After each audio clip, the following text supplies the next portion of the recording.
Bismillahirrahmanirrahim. Assalamualaikum warahmatullahi wabarakatuh. Selamat datang kembali di serial Syekh Menjawab. Pada kesempatan kali ini kita akan membahas beberapa pertanyaan dari teman-teman, baik yang ada di komentar maupun yang masuk di DM dan WhatsApp. Oke, pertanyaan pertama dari Ustazah Rahmawati Yasin. Bagaimana hukumnya sholat pakai masker? Apakah ada hadis yang menjelaskan tentang hal tersebut? Sebab ada yang mengatakan bahwa sujudnya kemudian tidak sah karena hidung tidak menyentuh dengan lantai. Baiklah, untuk itu marilah kita langsung bertanya kepada Syekh. Kaifa ra'yuka hadza Syekh? Nahnu nusalli wa nalbisu mask hatta al-anfu la yahdilu fil ard. Bismillahirrahmanirrahim. Assalatu wassalamu ala khairi khalqillahi ajma'in. نحن أمرنا في الصلاة أن نسجد على 7 أعضاء. إذا نعد السبعة هنا 4 نعم و2 و1. نعم يعني غير واجب الأنف أن يلتصق بالأرض. نعم. المسك هذا يعني عند الأحناف هو مكروه سواء للرجل أو المرأة، لكن نحن الآن في ضرورة المرض، موجود المرض الآن ضرورة، لا بأس إذا نضع الماسك حتى وإذا الأنف إذا لا يتصل بالأرض ليس هناك أي مشكلة. وكيف الصلاة؟ صحيح إن شاء الله. هناك حديث يبين هذا السبب. نعم، أمرنا أن نسجد على 7 أعضاء. Nah, أمرنا أن نسجد على 7 أعضاء. Oke, baiklah, itu tadi penjelasannya dari Syekh bahwa sebenarnya yang wajib menyentuh lantai atau tempat sujud ketika kita sujud itu ada 7, yaitu jari-jari kaki, 2 kiri dan kanan, lutut, kemudian kedua telapak tangan dan jidat. Sedangkan beberapa ulama menjelaskan bahwa hidung adalah sunnah. Tapi kemudian Syekh tadi menyebutkan bahwa sebenarnya ketika menutup hidung itu melakukan sholat dan sujud dan hidungnya tertutup itu adalah makruh. Akan tetapi dalam keadaan saat ini kita dalam keadaan darurat untuk mencegah tersebarnya virus corona tersebut, itu tidak apa-apa dilakukan. Jadi sah-sah saja. Oke, bagaimana, mudah-mudahan sudah ada kejelasan mengenai hal tersebut. Nastamir Ustaz. Baiklah, kita akan lanjut ke pertanyaan berikutnya dari Ustadz Syaiful. Yang pertama, ma afdalu hatmi qiraatil Qur'ani mararan atau hatmu marratan faqat bitadabburi. كيف رأيك عن هذا الشيء؟ أستاذ سيفول، ما شاء الله هذا سؤال جيد. القرآن الكريم نحن نعلم أن النبي عليه الصلاة والسلام أعلمنا أن كل حرف بحسنة عند قراءته. لا أقول ألف لام ميم حرف، ولكن ألف حرف ولام حرف وميم حرف. فإذا نقرأ القرآن كل حرف بحسنة.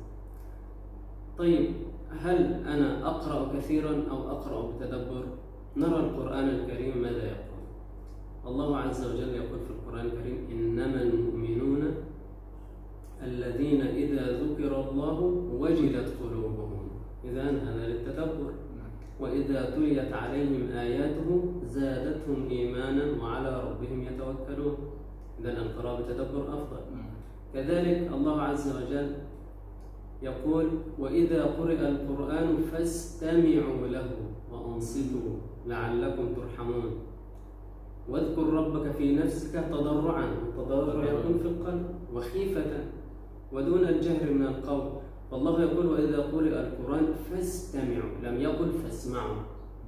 والاستماع دليل على الإنصات وأن يكون هناك تنبيه على أن يكون هناك القلب حاضرا. إذن الأصل أن نقرأ القرآن بالتدبر. طيب، إذا لا أستطيع أن أقرأ بتدبر، إذا لا أستطيع خلاص أنا أقرأ بدون تدبر ولي بكل حرف حسنة إن شاء الله. طب إذا جمعت بين الاثنين أقرأ كثيرا والتدبر ومع التدبر. هذا ما شاء الله أجمع بين الحسنين، وهذا مكافأته كبيرة عند الله تعالى. Amin. Insyaallah. Baiklah, tadi sebenarnya yang ditanyakan yaitu manakah yang lebih afdol, menghatamkan Al-Quran sekali atau menghatamkan Al-Quran sekali tapi dengan tadabbur, atau kemudian membacanya sebanyak-banyaknya. Nah, Syekh kemudian tadi menjelaskan bahwa suatu ayat dalam Al-Quran, ketika ayat Al-Quran tersebut dibacakan bergetarlah hatinya. Nah, maksud dari ayat ini adalah sebaiknya kita membaca Al-Quran dengan memahami ayat Al-Quran tersebut, sehingga betul-betul tidak hanya sama mendengarkan, istami'u sampai ke dalam hati, mubasyiril qalbi fastami'u. Nah, berarti membaca Al-Quran tersebut sebaiknya dengan tadabbur, sehingga bisa sampai terus ke dalam hati kita. Tapi kemudian Syekh menyebutkan bahwa bagaimana ketika kemudian kita tidak bisa mentadabburi ayat-ayat Al-Quran tersebut. Nah, yang bisa kita lakukan adalah membaca sebanyak-banyaknya.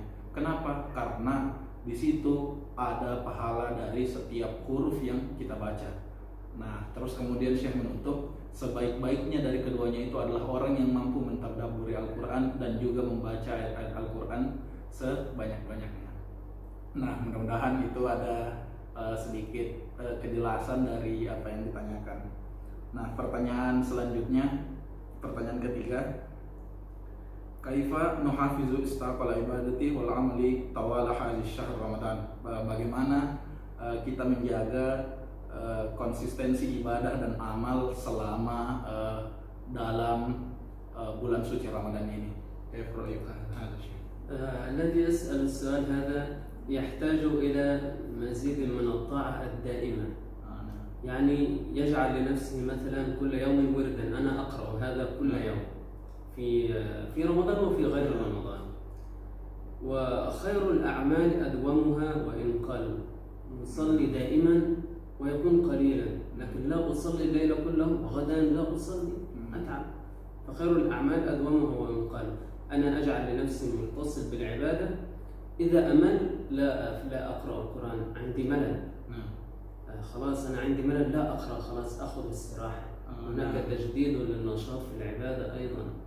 أنا تعبت من القيام في الصلاة، خلاص لا أصلي، هناك استراحة، هناك شيء آخر أفعله، أستعين بالرياضة، أستعين بدل من أن أقرأ القرآن أصلي، بدل من أن أصلي أقرأ القرآن، أذكر الله، كل شيء هذا عبادة. لكن إذا هناك ملل من شيء محدد أبدله إلى شيء آخر. Tadi Syekh menjelaskan bahwa untuk menjaga konsistensi ibadah tersebut adalah sesuai dengan hadisnya Nabi Muhammad SAW yang mengatakan sebaik-baiknya ibadah adalah yang sedikit dilakukan tapi konsisten. Dalam artian untuk menjaga ibadah tersebut sebaiknya kita melakukan sesuatu yang mampu kita lakukan dalam sehari dan bisa kita lakukan di hari-hari berikutnya. Nah, sehingga tidak memberatkan kita untuk melakukannya di hari-hari yang akan datang.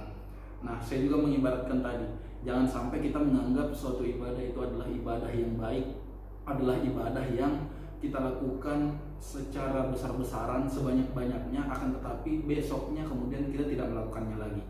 Sehingga sangat disarankan untuk menjaga konsistensi tersebut, kita melakukan ibadah-ibadah yang tidak memberatkan kita, namun bisa terus-menerus secara berkesinambungan kita lakukan selama bulan Ramadan, bahkan setelah nanti keluar dari bulan Ramadan. Ya, ya mungkin itu sedikit gambaran jawaban dari pertanyaan-pertanyaan yang sudah masuk. Teman-teman yang lain bisa menanyakan apa saja, insya Allah nanti kita lihat apa yang bisa ditanyakan lagi sama Syekh, dimintai pendapatnya mengenai hal ini. Mudah-mudahan ini ada manfaatnya. Like jika teman-teman rasa ini bermanfaat, share ke teman-teman lainnya jika dirasa ini perlu diketahui oleh teman-teman yang lain. Sampai jumpa di video selanjutnya. Sekian, assalamualaikum warahmatullahi wabarakatuh.